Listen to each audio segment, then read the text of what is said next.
प्रधानमंत्री? देश भारतीय जनता पार्टी का है क्या? देश जनता का है और जनता डिसाइड करेगी कि प्रधानमंत्री कौन होगा। किसी की पपौती नहीं है। और अगर भारतीय जनता पार्टी को लगता है कि कोई वैकेंसी नहीं है तो फिर घोषित कर दे कि देश में चुनाव नहीं होगा। कोई वैकेंसी है ही नहीं तो चुनाव की क्या जरूरत है।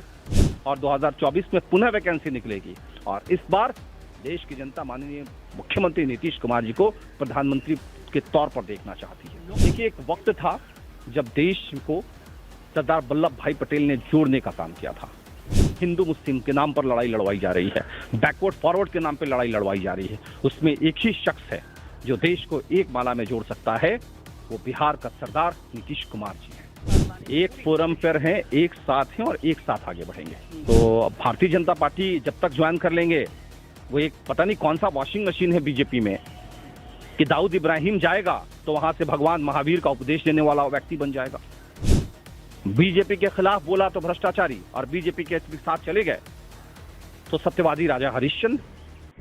जीतन राम मांझी की पार्टी हमने मुख्यमंत्री नीतीश कुमार को दूसरा पटेल जो है वो बताया है और बताया है कि देश के प्रधानमंत्री जरूर बनेंगे और हम जो है वो पूरा सहयोग करेंगे नीतीश कुमार को प्रधानमंत्री बनाने के लिए। दानिश जी, बीजेपी नो वैकेंसी का बोर्ड लेकर लगातार घूम रही है कि वैकेंसी है ही नहीं और आप चाह रहे हैं कि देश के प्रधानमंत्री। देश भारतीय जनता पार्टी का है क्या? देश जनता का है और जनता डिसाइड करेगी कि प्रधानमंत्री कौन होगा। किसी की पपौती नहीं है कि लेबल टांग दिया कि नो वैकेंसी। जनता डिसाइड करती है कि वैकेंसी है कि नहीं है। और अगर भारतीय जनता पार्टी को लगता है कि कोई वैकेंसी नहीं है तो फिर घोषित कर दे कि देश में चुनाव नहीं होगा। कोई वैकेंसी है ही नहीं तो चुनाव की क्या जरूरत है। देखिए, अघोषित आपातकाल देश में लागू ना लगाएं लोग। डेमोक्रेसी में हर 5 साल पे प्रधानमंत्री जनता के बीच में जाते हैं और जनता फिर से चुनती है। वैकेंसी नहीं होता है, हर 5 साल पे वैकेंसी निकलती है और 2024 में पुनः वैकेंसी निकलेगी और इस बार देश की जनता माननीय मुख्यमंत्री नीतीश कुमार जी को प्रधानमंत्री के तौर पर देखना चाहती है। लोग पूछ रहे हैं कि दूसरा पटेल आप बता रहे हैं, कैसे नीतीश कुमार? देखिए, एक वक्त था जब देश को सरदार वल्लभ भाई पटेल ने जोड़ने का काम किया था।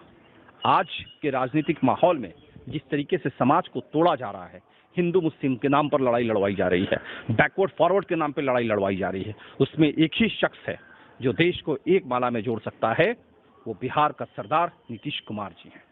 इसलिए हमने स्पष्ट तरीके से कहा था कि वो पटेल जिन्होंने देश जोड़ा और दूसरा पटेल जो समाज जोड़ने का काम करेंगे, इसलिए हमने कहा है कि नीतीश कुमार जी को चुनिए।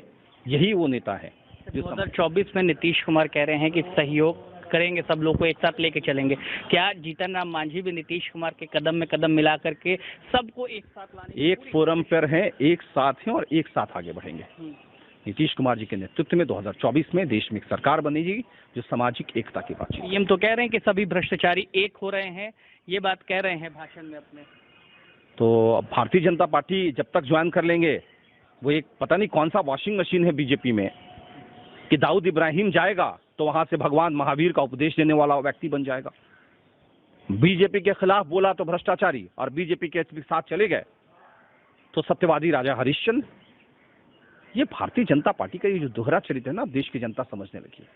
ठीक, तो प्रवक्ता दानिश रिजवान थे जिन्होंने साफ तौर पर बताया है कि नीतीश कुमार क्यों सरदार वल्लभ भाई पटेल है और साथ में कहा है कि 2024 में और हर 5 साल पर वैकेंसी जो है वो प्रधानमंत्री की आती है और जीतन राम मांझी की पार्टी जो है अग्रिम भूमिका निभाएगी नीतीश कुमार को प्रधानमंत्री बनाने के लिए।